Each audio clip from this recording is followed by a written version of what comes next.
Ejercicio JavaScript número 206. Nos solicitan que creemos una clase para representar un punto geométrico.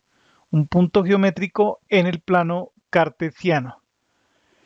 Un punto en el plano cartesiano. Ok, entonces ese punto tendrá dos atributos que sería X e Y, la abscisa y la ordenada. Definamos esa clase, llamémosla punto. Creemos aquí el constructor, especificamos un valor para X, un valor para Y. Y creamos los atributos, le asignamos esos valores que se pasen como argumento a la hora de crear un objeto punto. Ok, entonces podríamos crear aquí dos puntos, dos objetos punto, let.1, llamemos a la variable punto 1, así está bien. Decimos new punto. Ok. Entonces, pasemos por ejemplo 1 y 3. 1 para X, 3 para Y. Creemos otro punto. Escribamos acá, por ejemplo, 5, 7. 5 para X, 7 para Y. Mostremos en pantalla la representación en cadena de caracteres de cada uno de esos objetos. Punto 1, aquí tengo un error, ahora punto 2, ejecutamos, y estas son las representaciones para cada uno de esos objetos con sus respectivos valores. Listo. Podemos sobreescribir el método toString para hacer esta operación. Entonces retornamos una cadena de caracteres que nos permita mostrar la tupla de valores, los valores de X y Y. Entonces inyectemos aquí el valor de X, coma, y también el valor de Y. ¿Ok?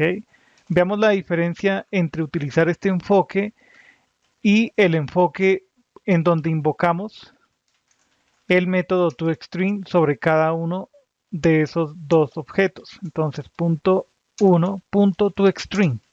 Abrimos y cerramos paréntesis. Invoquemos esa misma función sobre punto 2. Ejecutamos. Aquí tenemos un problema. Nos dice que en la, a ver, ¿en qué línea?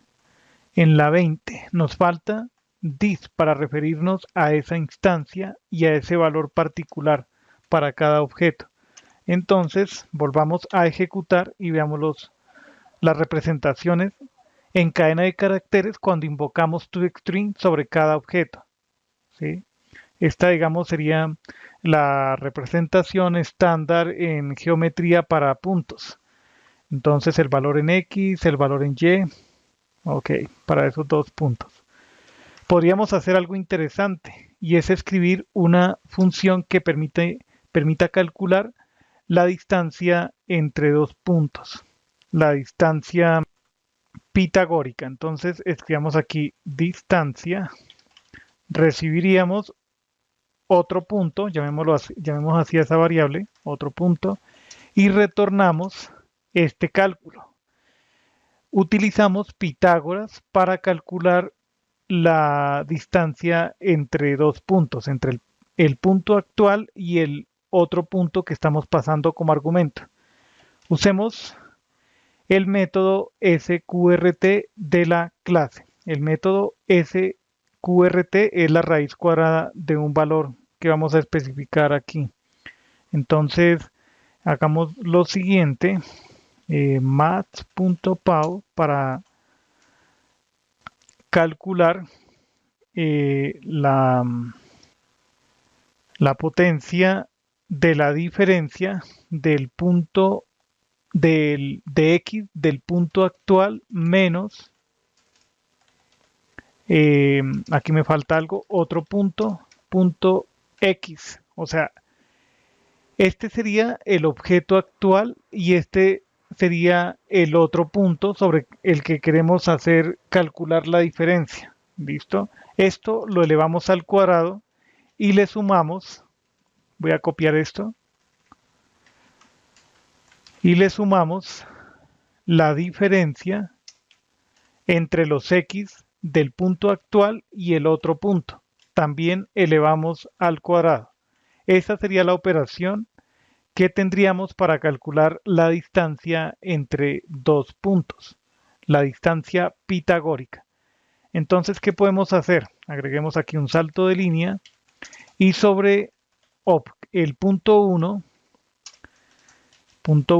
invocamos la función distancia y pasamos el otro punto, que sería punto 2. Podemos ejecutar, bajemos esto un poco, y nos indica que la distancia entre esos dos puntos es aproximadamente 5.66 unidades métricas. Ok. ¿Qué pasa si sobre punto 2 invocamos distancia y pasamos como argumento punto 1? La distancia debe ser la misma. Ok. Validemos si este resultado es correcto. Busquemos una calculadora en línea. Usemos la calculadora Wolfram Alpha. Escribamos aquí distance between, ¿cuáles eran los valores? 1 y 3 y 5 y 7. Realicemos ese cómputo, esperemos que nos responda Wolfram Alpha. Esto no debería tardar mucho, nos indica que es aproximadamente 4 por la raíz cuadrada de 2. 5.65685, que es el valor que tenemos acá, aproximadamente. Ok, llegamos al final de este ejercicio JavaScript y aprendimos a crear una clase que nos permita representar un punto geométrico. Además, creamos dos métodos de instancia, el primero para sobreescribir el método toString y el segundo, el que nos permitió calcular la distancia pitagórica entre dos puntos geométricos. Hasta la próxima.